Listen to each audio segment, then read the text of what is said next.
நேர்கொண்ட பார்வை powered by Z Clinic ECR We Grow Hair.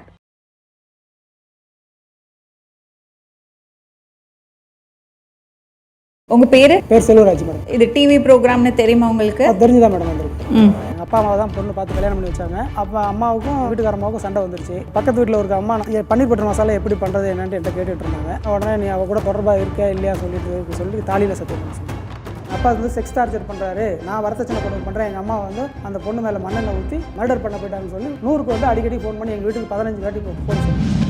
இப்போ உங்களுக்கும் செல்வராஜுக்கும் என்ன பிரச்சனை? இவர் அடிக்கடி அவங்க அம்மா கொடுமை பண்ணுவாங்க, மாமியார் கொடுமை பண்ணுவாங்க, பச்சையாக திட்டுவாங்க. இங்கே பாருங்க, இந்த இடத்துல அவங்க அப்பா என்னை ஆழக்கரண்டியால் அடிச்சு, அவங்க அம்மா என்னை கண்ணில் அடிச்சு எட்டி உதைச்சு, என் கண்ணு முன்னாடியே நீ அவங்கள தாலியை பிடிச்சி அடிச்சே. நீ கல்யாணம் பண்ணியாச்சுன்னா மனைவியை பார்த்துக்கிறது ஒரு பொறுப்பு இருக்குல்ல உங்களுக்கு. இப்போ தீபாவளிக்கு வந்து ஊருக்கு வந்து இந்த பொண்ணோட ஊர் சுற்றிட்டு இருந்திருக்காங்க. உங்க 2 பேருக்கு எந்த தொடர்பும் இல்லை? இப்போ இருக்கு மேம், இப்போ இருக்கு. என்ன விளையாட்டா? இத்தனை பசங்க இருக்காங்க, 3 பசங்க இருக்காங்க அவளுக்கு. இப்போ உனக்கு வந்து யார் கூட வாழ்ற அதை முதல்ல பேசு.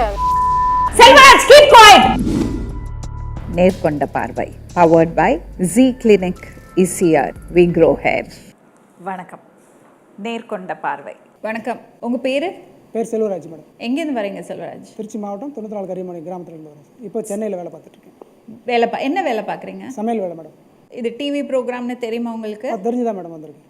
ஏன் டிவி ப்ரோக்ராமுக்கு வரீங்க பிரச்சனை எடுத்துட்டு? அது ஃபேமிலி பிரச்சனையா? இல்லை மேடம், வீட்டில் சால்வ் பண்ண முடியல. ஸ்டேஷனில் எங்கள் ஒய்ஃபு கம்ப்ளைண்ட் கொடுத்தாங்க. கம்ப்ளைண்ட் கொடுத்தது பொய்யான கம்ப்ளைண்ட்டாக இருந்துச்சு. சொல்லி பார்த்தா கேட்கல. என்னை சும்மா 5 லட்சம் கொடு 10 லட்சம் கொடுன்னு எங்கள் அப்பாவை என்னையும் போட்டு டார்ச்சர் பண்ணுறாங்க. மாமனார் மாமியாரை மதிக்க மாட்டேன்றாங்க.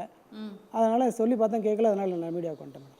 சரி, நீங்கள் ஒரு வக்கீலை வச்சு பேசியிருக்கலாமே. நான் அவங்களுக்கு வக்கீல் நோட்டீஸ் விட்டு அவங்க வக்கீல் நோட்டீஸ் விடலைங்க. அதுக்கு கேஸ் நடத்தலை. அவங்க நடத்தலையா? எங்கள் மிஸ்ஸஸ் நடத்தலை. என்ன எதிர்பார்த்து வந்திருக்கீங்க? இங்கே வந்தால் ஒரு முடிவுக்கு தீர்வு கிடைக்குங்கிற நம்பிக்கை நிறைய வாட்டி பார்த்துருக்கேன். ப்ரோக்ராமில் செல்லில் பார்த்துருக்கேன். அதனால் வந்தேன். இல்லை, உங்கள் ஃபேமிலி பிரச்சனை ஊருக்கெல்லாம் தெரியும், எல்லாரும் பார்த்து ட்ரோல் பண்ணுவாங்க, சிரிப்பாங்க, அதெல்லாம் உங்களுக்கு பரவாயில்லையா? அதெல்லாம் ஒன்றும் பிரச்சனை இல்லை மேடம். அதெல்லாம் பார்த்தா வாழ முடியாது. நாளைக்கு என்ன குறை சொல்லக்கூடாது? கண்டிப்பாக சொல்ல மாட்டேன் மேடம். அப்படி சொல்கிறாங்க தான் நான் மேடம் மீடியா தேடி வரேன். இல்லை, இப்போ ஒரு மன ரீதியாக ஒரு அழுத்தத்தினால இங்கே வந்திருக்கீங்களோ? இல்லை மேடம், அப்படிலாம் இல்லை மேடம். தெளிவாக தான் வந்திருக்கீங்க. தெளிவாக ஒரு முடிவு கிடைக்கணும்னு தான் மேடம் வந்திருக்கேன். சரி, சொல்லுங்கள், என்ன பிரச்சனை சொல்லுங்கள். என் பேர் செல்வராஜுங்க, 41 வயசு ஆகுது. எங்கள் ஒய்ஃபுக்கு எங்கள் அப்பா அம்மா தான் பொண்ணு பார்த்து கல்யாணம் பண்ணி வச்சாங்க. உங்கள் வீட்டில் எத்தனை பேர் நீங்கள் கூட பிறந்தவங்க? எங்கள் அண்ணன் தம்பி 2 பேர், எங்கள் அண்ணா ஒருத்தர் இறந்துட்டார். அப்புறம் இவங்களுக்கு கல்யாணம் பண்ணி வச்சாங்க. கல்யாணம் பண்ணி வச்சு இடையில கொஞ்ச நாள் சந்தோஷமாக இருந்தோம். அப்புறம் போக போக இவங்களுக்கு சண்டை பிரச்சனை என்கிட்ட உங்களுக்கு ஆரம்பிச்சிட்டாங்க. நான் சொல்லி பார்த்தாலும் அவங்க கேட்க மாட்டேன்றாங்க. அப்போ அம்மாவுக்கும் எங்கள் வீட்டுக்காரம்மாவுக்கும் சண்டை வந்துருச்சு. நான் சென்னைக்கு கொண்டு வந்து குடி வச்சேங்க. சென்னை கொண்டு வந்து குடி வச்சப்போ ஒரு வீட்டில் வந்து இப்போ என் ஃபஸ்ட்டு பையன் பிறந்துட்டான். பிறந்ததுக்கப்புறம் ஒரு பக்கத்து வீட்டில் ஒரு அம்மா, நான் சமையல் மாஸ்டர் மேடம் பேசிக்கேன், பன்னீர் பட்டர் மசாலா எப்படி பண்ணுறது என்னன்ட்டு என்கிட்ட கேட்டுட்டு இருந்தாங்க. அப்போ கேட்டுட்டு இருக்கையில் இது மாதிரி ஏன் பையன் உங்கள் குழந்தை அழுதுகிட்டே இருக்கான், பக்கத்தில் ஒரு டாக்டர் இருக்காங்க, நீங்கள் பேபி டாக்டர்கிட்ட போய் கன்சல்ட் பண்ணுங்கள் அப்படின்னு சொன்னாங்க. இலையை அறுத்து அவங்கள்ட்ட கொடுத்தா எங்கள் வீடு மிஸ்ஸஸ் வந்து தண்ணி வெளியில் வந்து ஊற்றுனாங்க. உடனே நீ அவள் கூட தொடர்பாக இருக்கா இல்லையா சொல்லி தாலியில் சத்தியம் பண்ண சொன்னாங்க. தாலியில் சத்தியம் பண்ணோன்னே நான் உடனே கிளம்பி நான் ஒரு மண்டபத்துக்கு வேலைக்கு போயிட்டேன். வேலைக்கு போனதுக்கப்புறம் நான் அவங்களை அடிக்கல, ஒன்றும் செய்யலை. இது என் தலையெழுத்து, என் தலை விதின்னு சொல்லிட்டு போயிட்டேன். இவங்க வீட்டுக்கு என்ன தலையெழுத்து சொல்கிறீங்க? அவங்க சந்தேகப்பட்டதா? ஆமாம் மேடம். தாலியில் சத்தியம் பண்ணிட்டு குடும்பம் நடத்துறது என்ன விஷயம்? அதுக்கு என்ன பர்பஸ்க்காக நான் தாலியில் சத்தியம் பண்ணேன். சரி, அப்போ நீங்கள் சொல்ல வரீங்க, நீங்கள் இன்னொருத்தட்ட பேசுனீங்க இல்லையா, அவங்க கூட உங்களுக்கு எந்த தொடர்பும் இல்லை மேடம். அவங்க எனக்கும் அவங்களுக்கும் 18 வயசு வித்தியாசம் மேடம். அவங்களுக்கு கல்யாண வயசில் 3 பசங்க இருக்காங்க. அது அப்போ ஒரு மடி பக்கத்தில் ஒரு வீட்டில் சும்மா சாதாரணமாக தான் பேசிட்டு அதான் பேசணும். ஒரு 5 மினிட்ஸ் கூட இருக்காது, அவ்வளோதான் பேசினேன் மேடம். அதுக்குள்ளே சந்தேகப்பட்டாங்க. இவங்க சந்தேகப்பட்டு வெளியில் வந்து நீ தாலியில் சத்தியம் பண்ணுன்னு சொன்னாங்க. நான் எனக்கு அந்த அம்மாவுக்கு சம்மந்தம் இல்லை, ஏன் நீ தானே பக்கத்தில் இருக்கேன்னு சொல்லி தாலியில் சத்தியம் பண்ணுன்னு ஒரு பெரிய கற்பூரத்தை எடுத்து வச்சுட்டு என்னை சத்தியம் பண்ண சொன்னாங்க. நான் சத்தியம் பண்ணிவிட்டு நான் வேலைக்கு போயிட்டேன். நான் அவங்க அடிக்கல உதைக்கல. இவங்க கோச்சிட்டு எங்கே போனாங்கன்னு தெரில. 10:30 மணிக்கு எனக்கு ஃபோன் பண்ணுறாங்க. அவங்க அம்மா என்ன கேட்குறாங்க, ஏன்னா பாப்பாவில் அடிச்சியா, ஏன் இது மாதிரி இங்கேயே வெளியில் போயிடுச்சு அப்படின்னாங்க. முதல்ல உங்கள் பொண்ணுக்கிட்ட என்ன பிரச்சனைன்னு கேளுங்க தான், அதுக்கப்புறம் எனக்கு ஃபோன் பண்ணுங்கன்னு சொன்னேன். இல்லைப்பா நீ பாப்பா ஒன்றும் சொல்லணுச்சு. இல்லை நீங்கள் இன்னொரு வாட்டி மறுபடியும் கேளுங்க தான் அப்படின்னு சொன்னேன். அப்போ சொன்னப்போ என்ன சொன்னாங்க, ஒன்றும் சொல்லலை அப்படின்னு மறுபடியும் சொன்னாங்க. நான் சொன்னேன், இது மாதிரி நடந்த சம்பவத்துக்கு உன் பொண்ணு தாலியில் சத்தியம் பண்ணிட்டு சொல்லணும்னு சத்தியம் பண்ணுது. இது மேலே எனக்கு முன்னே வாழ முடியாதுமா, இந்த பையனை என்கிட்ட கொடுத்துரு, உன் பொண்ணை நீ ஒப்படைச்சிக்கோ, நான் என் பிள்ளையை நான் வளர்த்துக்கிறேன். தாலியில் சத்தியம் பண்ணி அப்படி நான் குடும்பம் நடத்தணும்னு அவசியம் இல்லைன்னு சொன்னேன். அப்புறம் திருப்பி ஒரு 3 மாதத்தில் அது அவங்க 2 மாதம் அப்படியே சால்வ் ஆகிட்டாங்க. திருப்பி நான் வேலை வீட்டுக்கு போயிட்டு இருந்தேன். இவங்க அடிக்கடி அவங்க அம்மா வீட்டுக்கு போயிடுவாங்க. சரி, அப்போ 2 மாதம் கழிச்சு உங்கள் வீட்டுக்கு வந்துட்டாங்க? இல்லை, வீட்டுக்கு இல்லை சார், வீட்டிலே அவங்க ஒரே தான் கொடுத்தன பண்ணுறோம், வேறு அப்படியே இது பண்ணிட்டேன், அப்படியே கொடுத்தா தான் பண்ணிகிட்டு இருக்கோம்.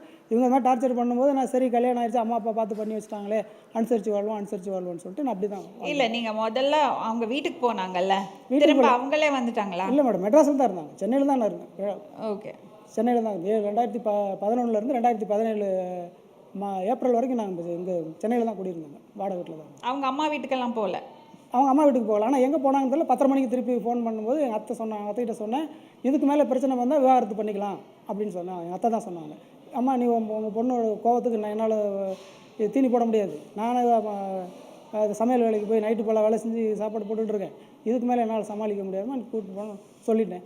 அதுக்கு அவங்க சொன்னாங்க, இதுக்கு மேலே என் பொண்ணு தாராறு பண்ணிச்சுன்னா நீ சட்டப்படி விவாகரத்து பண்ணிக்கலாம். ஏன்பா அப்படி ஒரு சின்ன பிரச்சனை வரத்துக்குள்ளே விவாகரத்து பண்ணுறதுன்னா அப்போ எப்படிப்பா குடும்பம் நடத்த முடியும்? இல்லை மேடம், நான் என்ன கேட்குறேன்னா, தாலியில் சத்தியம் பண்ணிவிட்டு நீ போடுற சோறை சாப்பிட்றதுக்கு நான் உழைச்சி போடுறேன், அது என்ன எப்படி? இந்த சம்பவம் நடந்துட்டு எவ்வளோ நாள் ஆச்சு? இது சம்பவம் 2014. 6 வருஷமா ஒன்றா தானே வாழ்ந்துட்டு இருக்கீங்க? இதே பிரச்சனை தான் மேடம், சண்டை சச்சரவாக தான் வாழ்ந்துட்டு இருக்கேன் இன்ன வரைக்கும். அதே தான், அதுக்குனால தான் மேடம் நீங்கள் நேர்கொண்ட பார்வைக்கு வந்திருக்கேன். அப்போ உங்களுக்கு நாங்கள் எங்கள்கிட்ட என்ன எதிர்பார்க்குறீங்க, என்ன பண்ணணும் நாங்கள்? இப்போ ரீசெண்டாக இப்போ அவங்க என்கிட்ட என்ன கேட்குறாங்கன்னா, எனக்கு கொடுத்தா 5 லட்சம் கொடு, இல்லை 10 லட்சம் கொடு அப்படின்னு கேட்குறாங்க. எங்கள் அப்பா வரதட்சணை குடும்பம், எங்கள் அப்பா செக்ஸ் டார்ச்சர் பண்ணுறாரு, நான் வரதட்சணை குடும்பம் பண்ணுறேன். எங்கள் அம்மா அந்த பொண்ணு மேலே மண்ணெண்ணெய் ஊற்றி கொளுத்தி சூசைட் மர்டர் பண்ண போயிட்டாங்கன்னு சொல்லி 100க்கு அடிக்கடி ஃபோன் பண்ணி எங்கள் வீட்டுக்கு 15 வாட்டி போலீஸ் வந்துருச்சு. அப்படியா? ஆமாம். சரிப்பா, உங்களுக்கு எவ்வளோ பசங்க?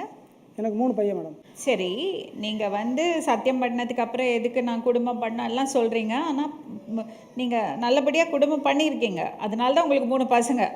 அது பண்ணிக்கிட்டு தான் இருக்கேன் மேடம். ஆனால் அவங்க அந்த 3 மாதத்துக்கு ஒருக்கா 4 மாதம் சண்டை சச்சரவு வந்து எங்கள் அம்மா அப்பா எல்லார் வீட்டில் இருக்கிறது தானேங்க, இந்த புதிய விஷயம்லாம் கிடையாது. புதிய விஷயம் கிடையாது மேடம். அம்மா அப்பாவுக்கு பணம் அனுப்பக்கூடாதுன்னு ஏன் சொல்கிறாங்க? இப்போ உங்களுக்கு பிரச்சனை அவங்க சந்தேகப்படுறதா இல்லை அம்மா அப்பாவுக்கு பணம் அனுப்பக்கூடாதுன்னு சொல்லுங்க? ரெண்டும் கலந்துட்டாங்க.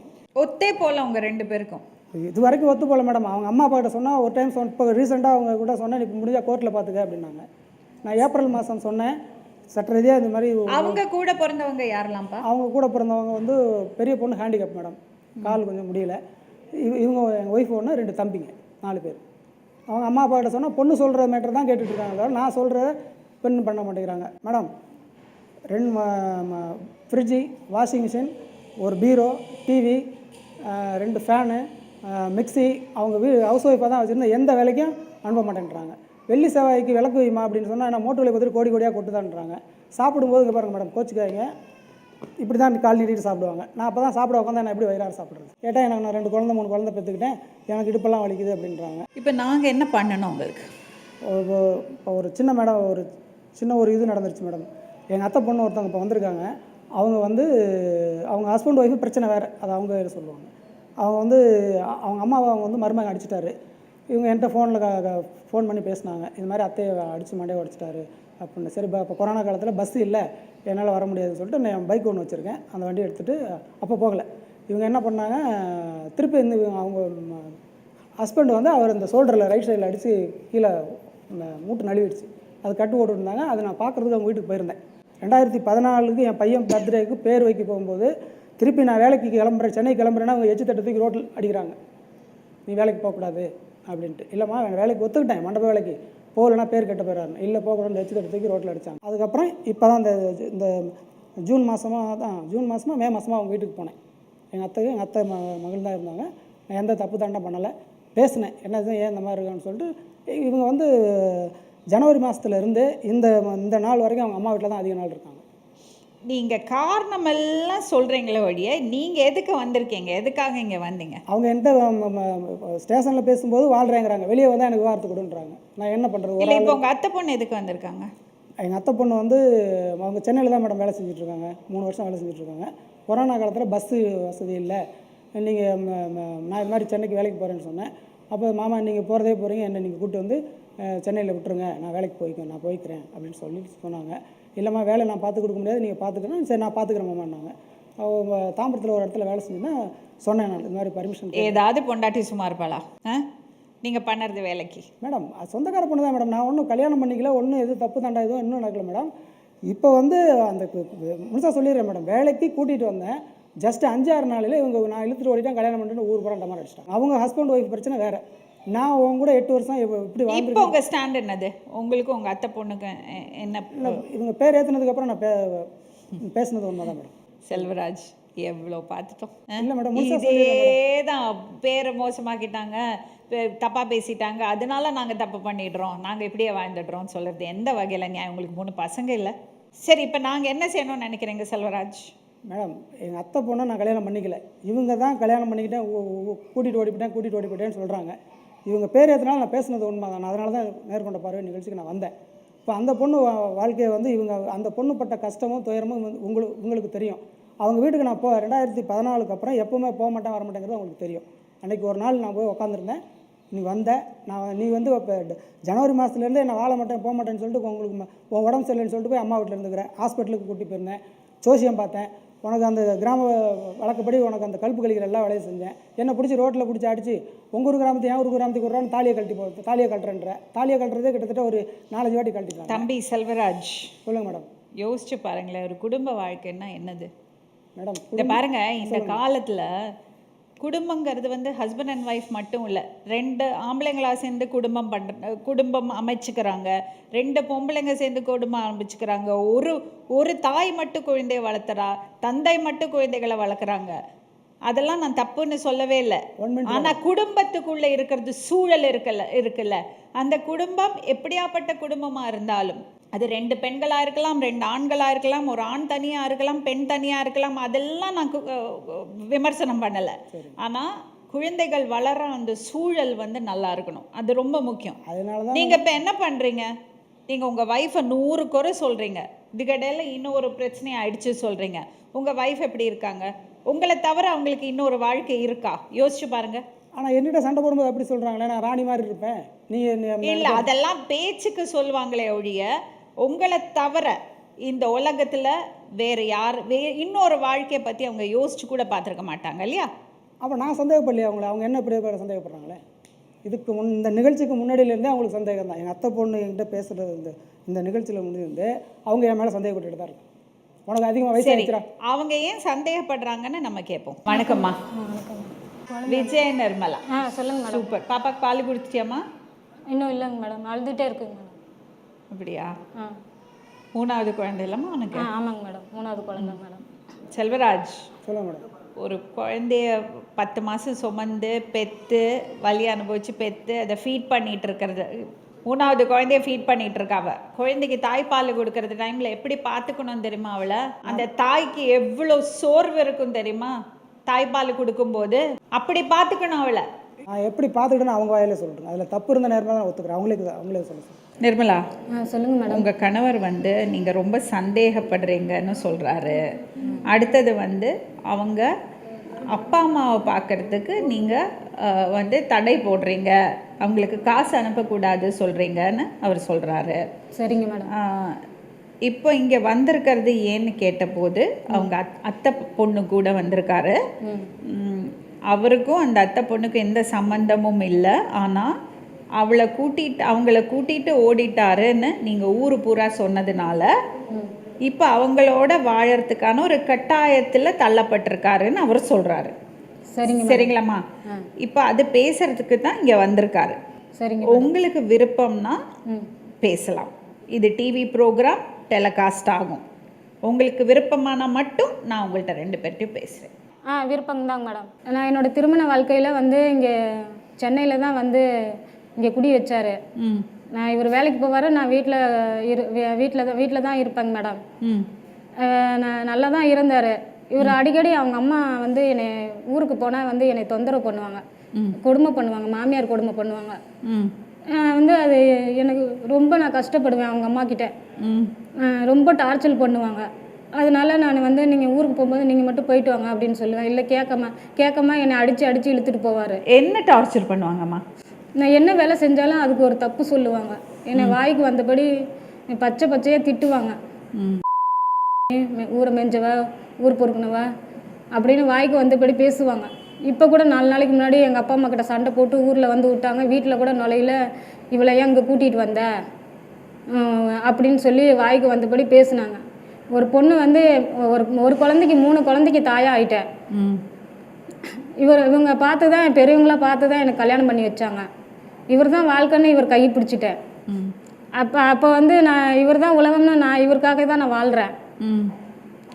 நான் 3 குழந்தைங்கள் ஆன பிறகு எனக்கு வந்து என்னை வந்து இவர் புரிஞ்சிக்காமல் வந்து டைவர்ஸ் நோட்டீஸ் அனுப்பிச்சிருக்காரு. இவர் அனுப்பிச்சிருக்காரு லால்குடி ஸ்டேஷனில் அந்த நோட்டீஸ் இருக்குது. அப்போ என்ன புரிஞ்சுக்கிட்டு என் கூட குடும்பம் நடத்தினாருன்னு எனக்கே தெரியல மேடம். எனக்கு வந்து நீங்கள் நல்லபடியாக தான் வாழ்ந்தீங்களாம்மா? நான் நல்லபடியாக தாங்க மேடம் வாழ்ந்தேன். உங்களை நல்லா பார்ப்பாரா அவர் வந்து அதிகம் பார்த்துக்க மாட்டார், இருந்தாலும் சும்மா மேம்போக்கா இருப்பார், அவ்வளோக்கெல்லாம் பார்த்துக்க மாட்டார். இவங்க வீட்டில் வந்து இவங்க ஒரே ஒரு பையன்தான். எங்கள் வீட்டில் 4 பேர், என்னோட கூட பிறந்தவங்க 4 பேர். எங்கள் அக்கா வந்து கால் ஹேண்டிகேப்பு. அந்த பொண்ணு வந்து வீட்டோட தான் இருக்கும் அப்படின்னு சொல்லிட்டு என்னை தான் கல்யாணம் பண்ணி கொடுப்பாங்க. அதனால் அவங்க பெற்றவங்களாம் பார்த்து கல்யாணம் பண்ணி கொடுக்குறதா நம்ம சம்மதிச்சு கல்யாணம் பண்ணிக்கணும்னு அவங்க பார்த்து கல்யாணம் பண்ணி வச்சாங்க இவருக்கு. இனி வரலையும் இவரை விட்டு நான் இவர் மனசால உடலால் துரோகம் பண்ணதில்லை. இவர் வந்து நிறைய பெண்களோட மார்க்கெட்டிங்கில் இல்லை இவர் சினிமாவில் நிறைய பெண்கள் வீட்டுக்கு கூப்பிட்டு வந்திருக்காரு, பேசியிருக்கேன். ஒரு நாள் இவரை நான் சந்தேகப்பட்டது கிடையாது. உங்கள் வீட்டுக்கு கூட்டிகிட்டு வருவாங்க, நானே எல்லாத்துக்குமே கவனிச்சுக்கே பார்த்துக்குவேன். சினிமா கேன்டீனில் ஒர்க் பண்ணுறாரா?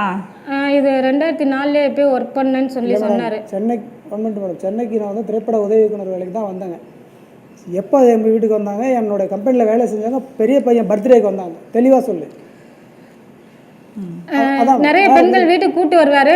இவங்க தெரிஞ்சவங்க ஃப்ரெண்டுங்க எல்லாருமே கூப்பிட்டு வருவாங்க. அவங்களே நான் உட்கார வச்சு டீ குடிப்பேன், சாப்பாடு போடுவேன், எல்லாமே பார்த்துக்குவேன். ஏன் இவங்களை வீட்டுக்கு கூப்பிட்டு வரேன்னு நான் கேட்க மாட்டேன். பெண்கள் வீட்டுக்கு தானே கூட்டிகிட்டு வராரு, ஃப்ரெண்ட்ஸை வீட்டுக்கு கூட்டிகிட்டு வந்தாங்க. கூட்டிகிட்டு வரட்டுங்க மேடம், தப்பு கிடையாது. நான் சந்தேகப்பட்டது. நிறைய பெண்கள் வந்திருக்காங்க. பொண்ணுங்க பேரை சொல்லுங்க. அவங்க ஃபேமிலியில் இருக்காங்க. நம்ம ஃபேமிலிக்காக அவங்க பேரை சொல்லி அவங்க ஃபேமிலியில் பிரச்சனை ஆக்கக்கூடாது.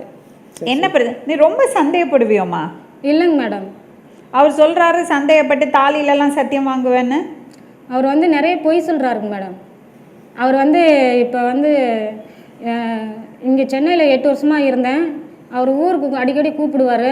அவங்க அம்மா என்னை கொடுமை பண்ணுறதுனால நான் அழுதுகிட்டு வரமாட்டேன்னு சொல்லுவேன். நீங்கள் போயிட்டு வாங்க அப்படின்னு சொல்லுவேன். என்னை அடித்து கொடுமைப்படுத்தி கூட்டிகிட்டு போவார். இருந்தாலும் போய் அங்கே தங்குவேன், இவருக்காக தங்குவேன். அவங்க அம்மா என்னை சாப்பிட விட மாட்டாங்க, தூங்க விட மாட்டாங்க, குழந்தைய வச்சுட்டு இருக்க விட மாட்டாங்க. நிறைய பேர் வெளியில் ஊர் உலகம் பார்த்து அசிங்கப்படுத்துகிற மாரி வெளியில் வந்து பேசுவாங்க, சண்டை போடுவாங்க, மண்ணை வாரி மேலே தூத்துவாங்க, என்னை பச்சையாக பேசுவாங்க. நான் யாருக்கிட்டே நின்று பேசுனா அவனை வச்சுக்கிட்டா இவனை வச்சுக்கிட்டான்னு சொல்லி தப்பாக பேசுவாங்க. 8 வருஷமாக இங்கே இருந்தேன். இவர் 2 யூகேஜி பெரிய பையன் யூகேஜி படிக்கிறான். அரையாண்டு லீவில் முழாண்டு லீவில் நான் ஊருக்கு போனேன். இது பாத்திரத்தை கொண்டு வந்து அங்கே அவங்க ஊரில் வச்சுட்டு நீ இங்கே தான் இருக்கணும் அப்படின்னு சொல்லிட்டு ஃபோனில் டார்ச்சர் பண்ணார்.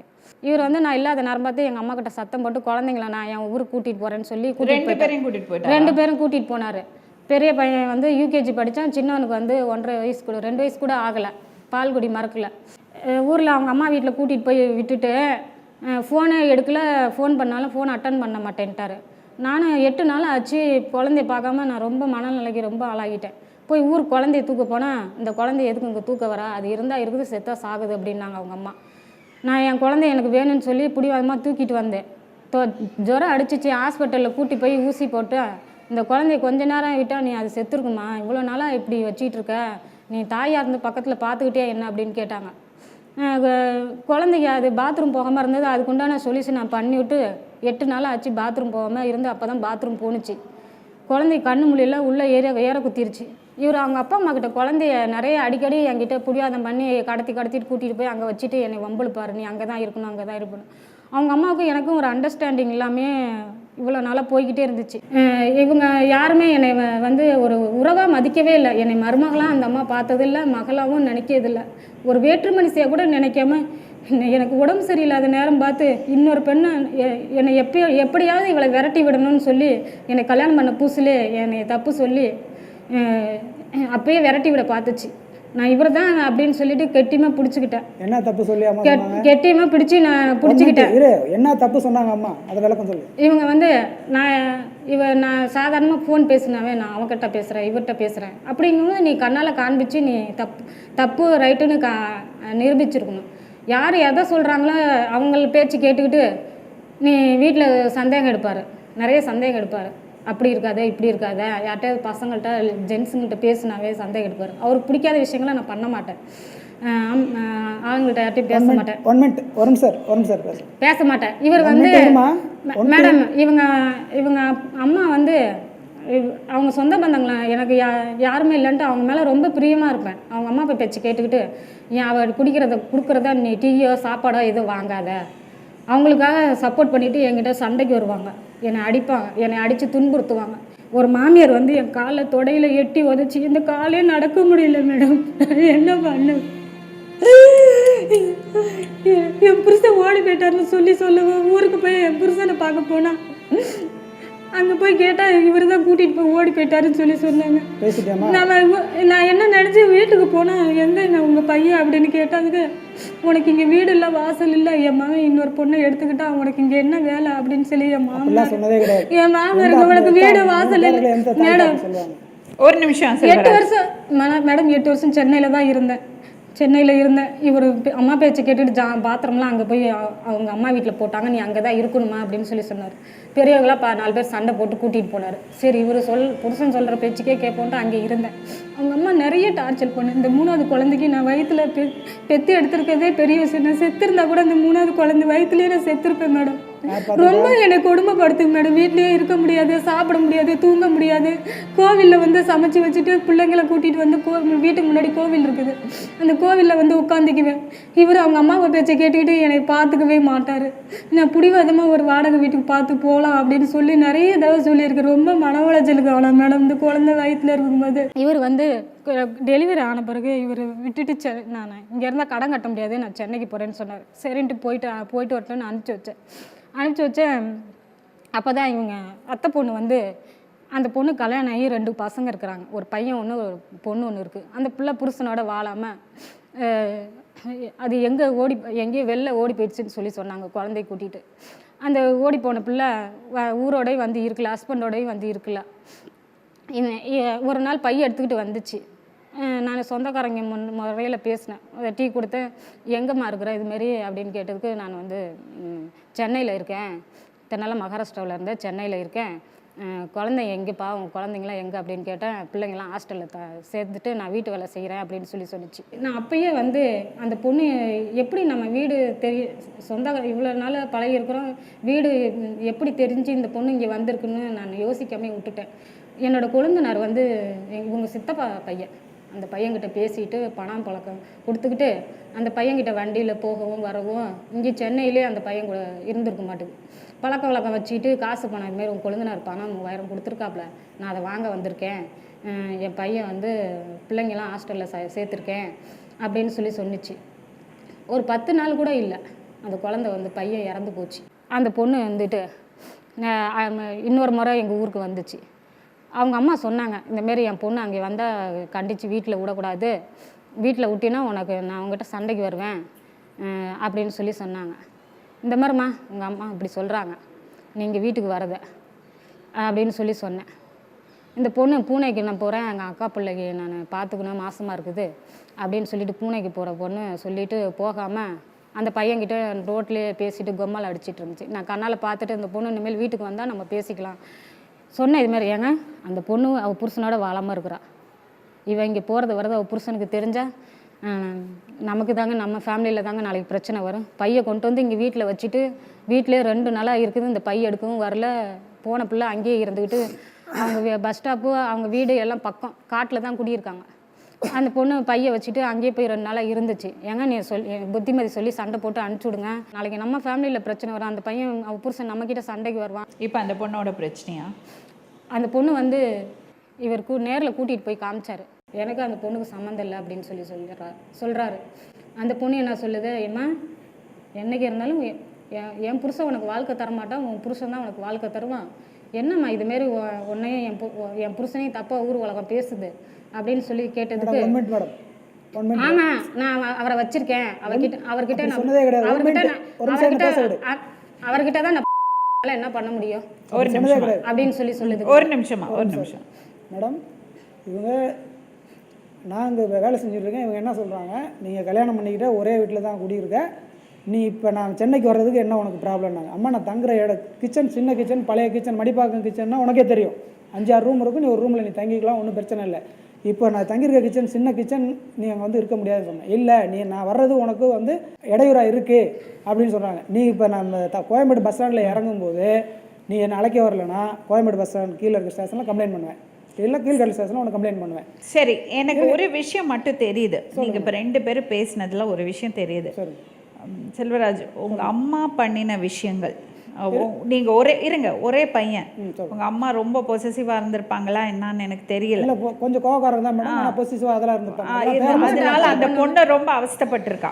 ரொம்ப டார்ச்சர் பண்ணுங்க மேடம். இருங்க மேடம், குழந்தைய வச்சுட்டு வீட்டில் சாப்பாடு குழந்தைங்களே என்னால் வளர்க்க முடியாது மேடம். கல்யாணம் பண்ணியாச்சுன்னா இப்போ மனைவியை பார்த்துக்கிறது ஒரு பொறுப்பு இருக்குல்ல உங்களுக்கு. இவர் வந்து ரொம்ப பொறுப்பு இல்லாமல் சம்பாதிக்கிறதெல்லாம் இப்போ தீபாவளிக்கு வந்து ஊருக்கு வந்து இந்த பொண்ணோட ஊர் சுற்றிட்டு இருந்திருக்காரு. என்னை தீபாவளிக்கு நான் ஊருக்கு வந்திருக்கேன், வா நிர்மலா குழந்தைங்களை கூட்டிட்டு வீட்டுக்கு வா அப்படின்னு சொல்லி கூப்பிடல மேடம். ஒரு நிமிஷமா சொல்லுங்க. நீ ஒன்று தையல் கிளாஸ் 4 மாதம் நீ படித்த போனியா இல்லையா? போனேன். தம்பிக்கு ஒயிட் அண்ட் ஒயிட் ட்ரெஸ் எடுக்க சொன்னேன்னா dress, school fees, van fees, வீட்டுக்கு அரிசி பருப்பு நான் வாங்கி போடலன்னா, நான் வரும்போது நான் அரிசி எடுத்துகிட்டு வரேன்னா வாடகை நான் கொடுக்குறேன்னா நான் தான் கொடுக்குறேன். வெறும் வம்சார் பேச விடு. தம்பிக்கு ட்ரெஸ் எடுக்க சொல்லி உன்னை எத்தனை மாதம் சொன்னேன்? 3 மாதம் சொன்னேன். கொஞ்சம் சாருங்க, எங்கள் அப்பாவுக்கு 3000 ரூபா அனுப்பின பேங்க், கனரா பேங்க் செலான் என் பேண்ட் பேண்ட் பேக்கில் வச்சுருந்தேன். ஒன்று இருங்க, ஒரு நிமிஷம் கரெக்டாக பேசு. ரொம்ப ரொம்ப இதாக, அதாவது ரொம்ப காஸ்ட்லியாக இருக்கணும்னு நினைப்பாரு மேடம். போட்டு கூட பிளவுஸ் இல்லாமல் நான் இங்கேருந்து இந்த பிளவுஸ் மாட்டிட்டு வந்திருக்கேன். என்ன பண்றது அப்படின்னு 3 வருஷம் கூட ஆகல, ஒரு 3 வருஷம் ஆச்சு. ஒரு பொண்டாட்டிக்கு ஒரு பாவாடை, ஒரு பிளவுஸ், அவளுக்கு தேவையான துணியை அவளுக்கு எடுத்து கொடுப்போம் அப்படின்னு இல்லை. சரி, இப்போ உங்க 2 பேர்ட்டையும் ஒரு விஷயம் நான் சொல்றேன் மேடம். ஒரே 1 மினிட் மேடம், கோச்சுக்காது. உட்காருங்கம்மா, உட்காரு. உங்க பேரு? நதியா மேம். நதியா, அது டிவி ப்ரோக்ராம்னு தெரியுமா? தெரியும். உங்களுக்கு ஆட்சேபனை இல்லைல்ல? இல்லை இல்லைங்க, எந்த அப்ஜெக்ஷனும் இல்லை? இல்லை. எங்கள் வீட்டுக்காரம்மா என்ன சொல்கிறாங்க, சென்னையில் வந்து எங்கள் அப்பா அம்மா பேச்சை கேட்டு தான் காலி பண்ணி போனேன்னு சொல்கிறாங்க. சம்பாரிச்சதெல்லாம் அவங்க வீட்டில் அவங்க வீட்டில் இருந்தால் காசு பணம் கொடுத்தேன்னு சொல்கிறாங்க. அப்போ நான் சம்பாதிக்காமே அவங்க மெட்ராஸில் வாழ்ந்துருக்க முடியும் மேடம்? ஒன்று. இன்னொன்று, என் பையனுக்கு ட்ரெஸ் எடுக்க சொன்னேன். நீங்கள் தான் இவங்க தான் வீட்டு வாடகை, பால் காசுலேருந்து எல்லாம் கொடுக்குறாங்க. ட்ரெஸ் எடுக்கிறது இருங்க ஒரு நிமிஷம் கொடுக்க சொல்கிறாங்க. ஏம்மா நீ வந்து பையனுக்கு ஒரு ட்ரெஸ் எடுத்தா என்னம்மா அப்படின்னா, இல்லை இந்த கடையில் வரல, இந்த கடையில் வரல, நான் அப்புறமா எடுத்துக்கிறேன்னு. 4 மாதம் ஆயிடுச்சு. என் பையன் ஸ்கூல் விட்டு வரான், அவனை தூக்கி தோளில் போடுறேன், பின்னாடி டிக்கி வந்து அவன் தார் ரோடு மாதிரி இருக்குது. சரி, வீட்டில் வந்து செல்ஃபில் பார்த்தா 550 ரூபாய்க்கு ஜாக்கெட் போட்டு எடுத்திருக்கேன், 2 சுடிதார் எடுத்திருக்கேன், ஒரு சேலை எடுத்திருக்கேன், ஒரு பாவாடை சட்டை எடுத்திருக்கேன். சேலை எடுக்கிறது முக்கியம் இல்ல. பேசும்போது ஒருத்தர் பேசும்போது பேசக்கூடாது. நீ முக்கியம் இல்ல. இப்போ உனக்கு வந்து யார் கூட வாழ்ற அத முதல்ல பேசு. சேலை ஜாக்கெட் எடுக்க ஒரு வருஷமா நீ எதுமே எடுத்து தரல. காலி பண்ணி போனான்னு சொல்றேன். ஒரு நிமிஷம் நிர்மலா, ஒருத்தர் பேசும்போது பேசக்கூடாது. நீ முதல்ல வாய் மூடுங்க முதல்ல. ஒரு நிமிஷம், ஒருத்தர் பேசும்போது பேசக்கூடாது. நான் செல்ஃப்ல திருப்பி பார்த்தேன், என்னடா நம்ம இப்படி அனல்ல வேலை செஞ்சுக்கணும் சார், நம்ம பிள்ளைக்கு ஒரு ட்ரெஸ் உனக்கு தேவை.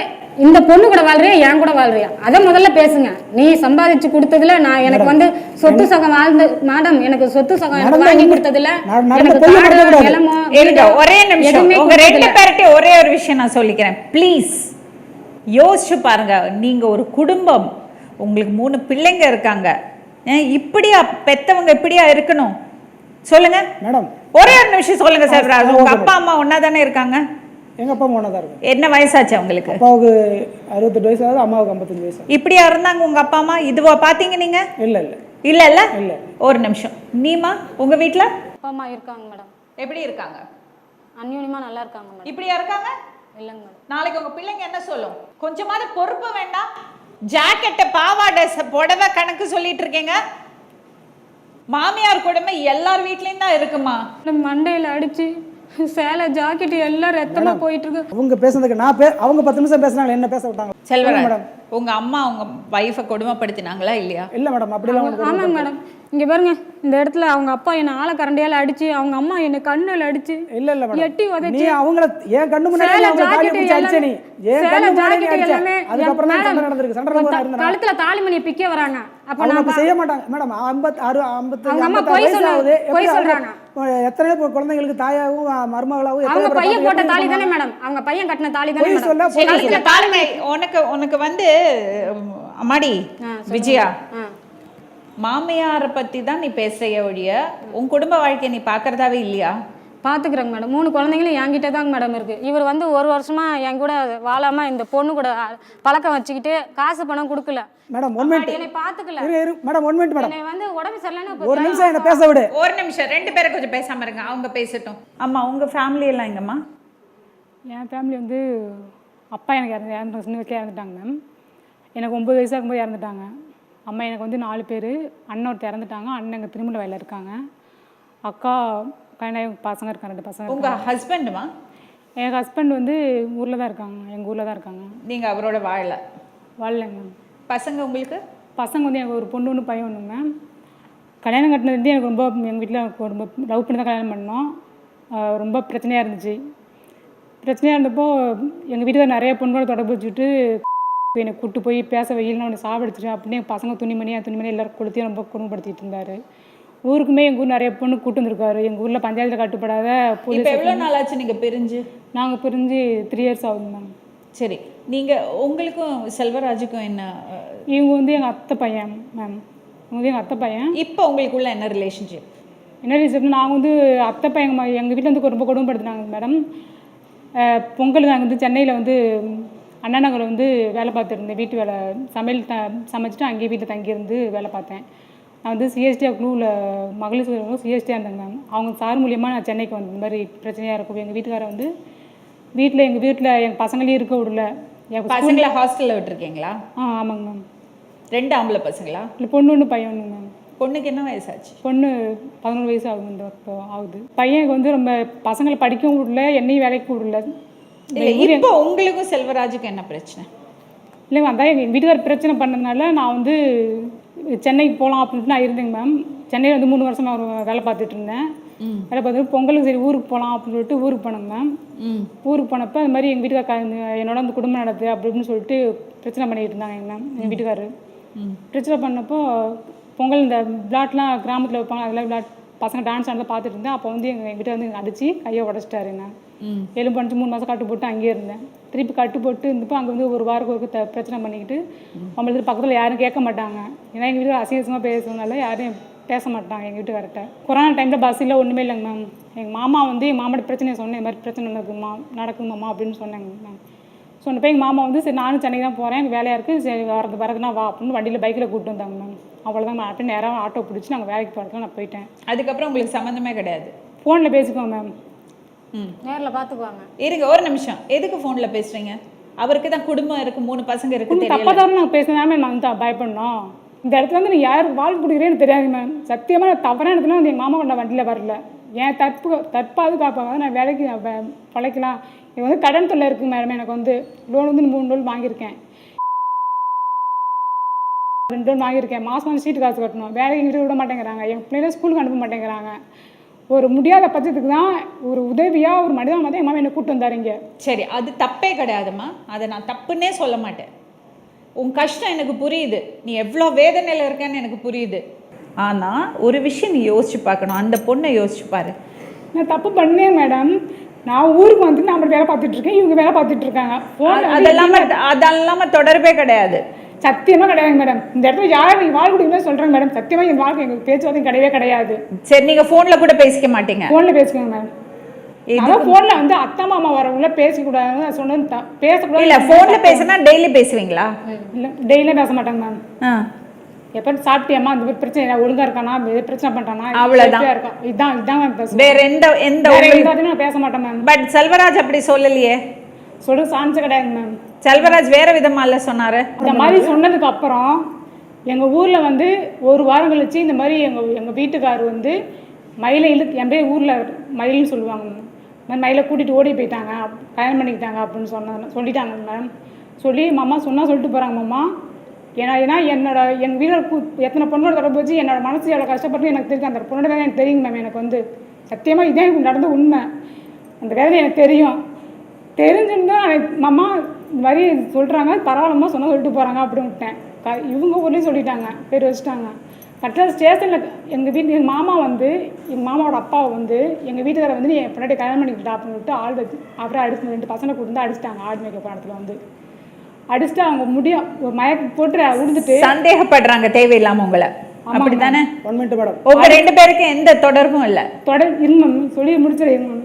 அடிச்சதுக்கப்புறம் எங்கள் மாமா ஃபோன் பண்ணார் இந்த மாதிரி. அம்மாடி எனக்கு புரிஞ்சு போச்சுமா. ஒரே ஒரு வார்த்தை தான் கேட்குறேன் உங்ககிட்ட. உங்க 2 பேருக்கு தொடர்பு இப்போ இருக்கா இல்லையா? இப்போ இருக்கு மேம். எனக்கு இப்போ இருக்கு. என்ன சொல்லிடுவேன்? என்னங்க விளையாட இத்தனை பசங்க இருக்காங்க, 3 பசங்க இருக்காங்க அவளுக்கு. யாருங்க? நான் தேடி போனாங்களே இவங்க மாமாவை. நான் தேடி போனாங்களே மாமா, இவங்களா பேர் எழுதி வச்சாங்க. நான் தேடி போனேன். மேல தப்பு பண்ணிட்டு இருக்கீங்க. பசங்களை பத்தி கவலைப்படுறது கிடையாது, ஆளுக்கு கூத்து அடிக்கிறது. உங்க கஷ்டம் எனக்கு 100% புரியுது. ஆனா இது சொல்யூஷன் கிடையாது. பொண்டாட்டிக்கு உண்மையா இல்லாதவரை எப்படி உன்னை பார்த்து பாரு. யாராலும் இவங்க பேர் எழுதிட்டாங்க, நாங்க பேர் யாரோ ஏதோ பேசிட்டு போறாங்க. ஹலோ, யாரோ எதையோ பேசிட்டு போறாங்க. அதுக்காக நம்ம குணத்தை நம்ம மாத்திக்க முடியுமா? Selvaraj, keep quiet. சொல்லு பாப்பா. நீ உன் குழந்தை மேல சத்தியம் பண்ணி சொல்லு. இந்த குழந்தை மேல சத்தியம் பண்ணி சொல்லு. நீ தான் நாய்க்கோசரம் தான் இந்த மாதிரி தெரு நாய் மாதிரி என் புருஷன் கூட அலைஞ்சிட்டு இருக்க. ஏய், சோத்துல உப்பு போட்டு தின்ற பொம்பளையா இருந்தா என் வாழ்க்கை நீ புடுங்கி வாழணும்னு நீ நினைக்கவே மாட்டா. தெரியுமா? நீ சொல்லல மேடம், குழந்தை மேல இன்னொரு குழந்தை மேல சத்தியம் இப்ப சத்தியம் பண்ணி தான் குழந்தையில இறந்தா மேடம். நேர்கொண்ட பார்வை powered by Z Clinic ECR We Grow Hair.